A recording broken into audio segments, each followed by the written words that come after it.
सांगलीतल्या बलात्कार आणि हत्येची बातमी आणि सोशल मीडियावरून त्यावरून उठलेल्या वादळाची बातमी आहे। सांगली जिल्ह्यातल्या भिलवडी माळवडीमधील सामूहिक बलात्कार प्रकरणी आता सोशल मीडियाच्या खोट्या मेसेजमुळे पडसाद उमटायला सुरुवात झाली आहे। भिलवडी गावात तणावाची परिस्थिती असली तरी पोलिसांनी मात्र शांततेचं आवाहन केले। सोशल मीडियावर फिरत असलेले सर्व अफवांचंही पोलिसांनी खंडन केले। सांगली जिल्ह्यातल्या भिलवडी माळवाडी इथं एका 14 वर्षीय शाळकरी मुलीवर सामूहिक बलात्कार करून तिचा खून केल्याची धक्कादायक घटना शुक्रवारी घडली। गावात तीव्र संतापाची लाट पसरली। गावकऱ्यांनी या घटनेचा निषेध करण्यासाठी कडकडीत बंदही पाळला। कृषी राज्यमंत्री सदाभाऊ खोतांनी गावकऱ्यांना खटला फास्ट ट्रॅक कोर्टात चालवण्याचं आश्वासन दिलंय।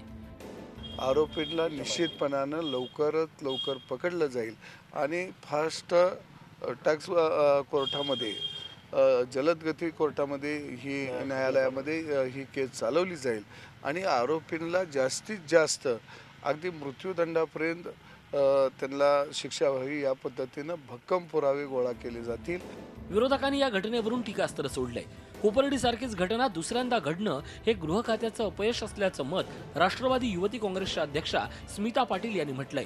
शिवाय आरोपींना लवकरात लवकर शिक्षा झाली नाही तर आंदोलनाचा इशाराही दिलाय।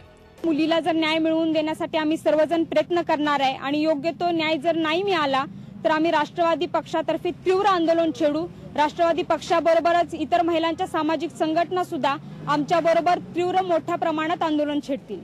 झालेल्या प्रकारानंतर पंचक्रोशीत तणावाचं वातावरण आहे। पोलिसांनी कडेकोट बंदोबस्त ठेवलाय। सीसीटीव्ही कॅमेऱ्याचं फुटेजही तपासायला सुरुवात केली आहे। शिवाय आरोपींचा शोध घेण्यासाठी 5 पथकही रवाना करण्यात आली आहे। आम्हाला जो संशय मिळालेला आहे त्यातनं जे ताब्यात घेतलेले अक्यूज्ड आहेत त्यात कुठलाही दलित समाजाचा किंवा मुस्लिम समाजाचा अक्यूज नाही आहे हे स्पष्ट मी सांगू इच्छितो आत्ता प्रायमा फेसी म्हणजे आत्तापर्यंतच्या चौकशीमध्ये। कारण सोशल मीडियावरती याच्याबद्दल खूप अफवा पसरत आहेत। सांगलीच्या घटनेनं साऱ्या महाराष्ट्रात संताप व्यक्त होतोय, पण वारंवार अशा घटना घडत असतील तर एकूणच सामाजिक प्रवृत्तीतही आमूलाग्र बदलाची आवश्यकता ही अधोरेखित होते। रवींद्र कांबळे, झी मीडिया, सांगली। झी 24 तास रहा एक पाऊल पुढे।